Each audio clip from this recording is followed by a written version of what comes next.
오늘 함께 묵상할 말씀은 누가복음 24장 36에서 53절 말씀입니다. 오늘의 주제를 먼저 살펴보겠습니다. 첫 번째, 하나님은 우리가 믿는 자가 되기를 원하십니다. 두 번째, 믿음은 말씀 위에서 견고해집니다. 먼저 36절에서 43절에 있는 말씀을 통해 하나님은 우리가 믿는 자가 되기를 원하신다는 것을 알아보겠습니다. 엠마오에서 올라온 제자들과 다른 제자들이 예수님께서 부활하셨다는 이야기를 하고 있을 때 예수님께서 그들에게 나타나셔서 너희에게 평화가 있기를 바란다 라고 말씀하셨습니다. 그런데 제자들은 부활하신 주님이 나타나시자 크게 놀라며 두려워했습니다. 그들이 유령을 보고 있는 줄 알고 무서워하자 예수님께서 그들에게 말씀하셨습니다. 어찌하여 너희는 두려워하며 마음에 의심을 품느냐? 내 손과 발을 보아라. 바로 나다. 나를 만져보아라. 유령은 살과 뼈가 없지만 너희가 보다시피 나는 살과 뼈가 있지 않느냐? 예수님께서 이렇게 말씀하신 후에 손과 발을 보이시자 그들은 너무 기쁘고 놀라워하면서도 온전히 믿지는 못했습니다. 그때 예수님께서 여기에 먹을 것이 좀 있느냐 라고 물으셨습니다. 제자들은 주님께 구운 물고기 한 토막을 갖다 드렸는데 예수님께서 그것을 받아 그들 앞에서 잡수셨습니다. 제자들은 보지 않으면 믿지 못하고 만지지 않으면 육체로 부활하셨다는 것을 의심할 만큼 연약했습니다. 그래서 그들의 연약한 믿음을 붙들어 주시기 위해 예수님은 못자국 난 손과 발을 보이셨고 또 그것을 만져보라고 권유하셨으며 제자들 앞에서 물고기를 드셨습니다. 당시 이 자리에 없던 도마는 제자들의 증언에도 불구하고 예수님의 부활을 믿지 못했습니다. 도마는 예수님의 손과 발에 있는 상처를 보는 것만으로는 부족하다라고 말하면서 그곳에 내 손가락을 넣어 봐야 내가 그것을 믿을 수 있겠노라 라고 이야기했습니다. 이후에 예수님께서 다시 제자들을 찾아오셨고 그때 도마에게 손과 옆구리를 보여주시며 손가락을 넣어 보라고 말씀하셨습니다. 그리고 그렇게 함으로 믿음 없는 자가 되지 말고 믿는 자가 되라고 말씀하셨습니다. 이런 일련의 과정을 보면 예수님께서 맞춤형 은혜를 주셨다는 사실을 알 수 있습니다. 직접 보지 않고서도 믿었던 여인들에게는 천사들의 증언을 통해 믿음을 주셨고 엠마오로 내려가던 두 제자에게는 말씀을 자세히 가르쳐 주심으로 믿음을 주셨고 부활하신 몸을 보아야 믿을 수 있었던 제자들에게는 상처 입은 손과 발을 보여주셨고 또 그곳에 직접 손을 넣어봐야 믿을 수 있었던 도마에게는 그의 손가락을 넣어 볼 수 있게 하셨습니다. 이것을 보면 제자들에게 믿음 주기 원하시는 예수님의 절절한 마음을 느낄 수 있습니다. 지금도 하나님께서는 우리가 의심하는 자가 아닌 믿는 자가 되기를 바라십니다. 그래서 말씀을 들을 때 깨닫게 하시고 기도할 때 응답도 주시고 찬양을 드릴 때 은혜와 감격도 허락하십니다.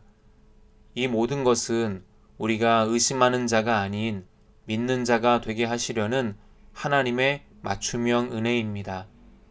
따라서 믿어지지 않는다는 이유로 의심하지 말고 우리의 연약한 믿음을 도우시는 주님께 믿을 수 있는 증거와 은혜를 달라고 기도해야 합니다.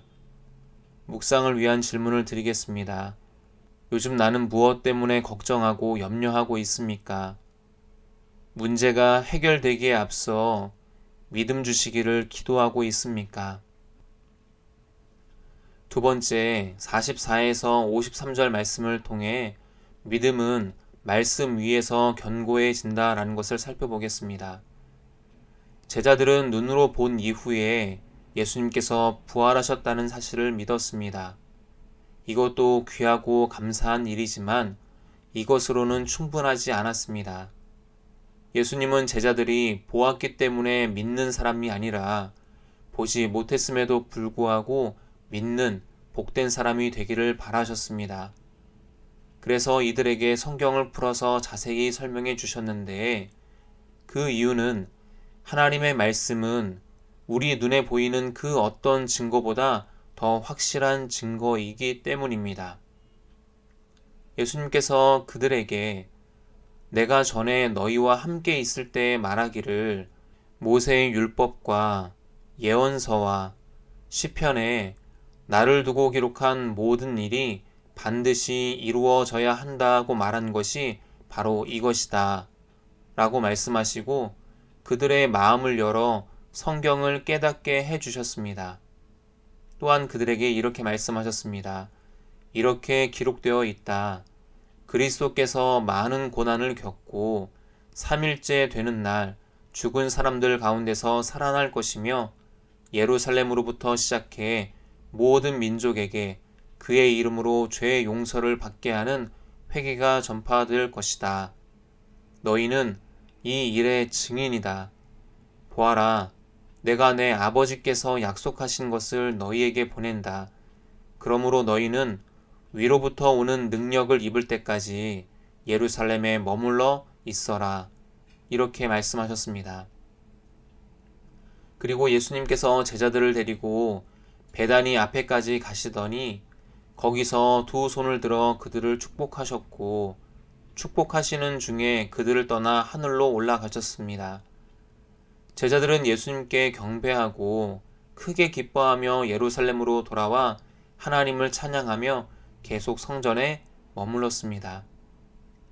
예수님께서 제자들에게 성경을 가르쳐 주신 것을 보면 설교를 듣는 것과 말씀을 묵상하고 연구하는 게 신앙생활에 있어 얼마나 중요한지를 알 수 있습니다. 어떤 사람들은 말씀 없이 눈에 보이는 증거만 찾고 어떤 사람들은 하나님의 말씀보다 체험과 경험을 더 우선시하는 경우도 있습니다. 그러나 말씀 없이 눈에 보이는 증거만 찾는 사람들은 신비주의에 빠질 수 있고 동시에 성경 말씀보다 체험과 경험을 더 신뢰하는 우를 범할 수 있습니다. 신앙생활을 하는 데 있어 체험도 중요하고 신비한 일을 경험하는 것도 필요하겠지만 그 어떤 것도 기록된 말씀보다 앞설 수 없습니다. 따라서 신비하고 놀라운 은사를 구하기에 앞서 말씀을 깨달아 알 수 있게 해주시기를 기도해야 합니다. 묵상을 위한 질문을 드리겠습니다.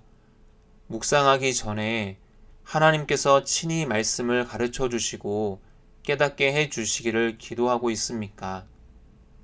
예수님께서 성경 해설을 통해 당신이 누구인지를 가르쳐 주신 것처럼 말씀을 묵상할 때 나는 예수님이 누구이신지에 관심을 기울이고 있습니까? 이제 다시 오늘의 주제를 살펴보고 말씀을 마무리하려고 합니다. 오늘 우리는 하나님은 우리가 믿는 자가 되기를 원하신다라는 것과 믿음은 말씀 위에서 견고해진다라는 것을 살펴봤습니다. 오늘 하루를 살아갈 때 의심하는 자가 아니라 믿는 자가 되고 또 우리의 믿음이 말씀에 기초하여서 더욱더 견고해지기를 주님의 이름으로 축원드립니다. 감사합니다.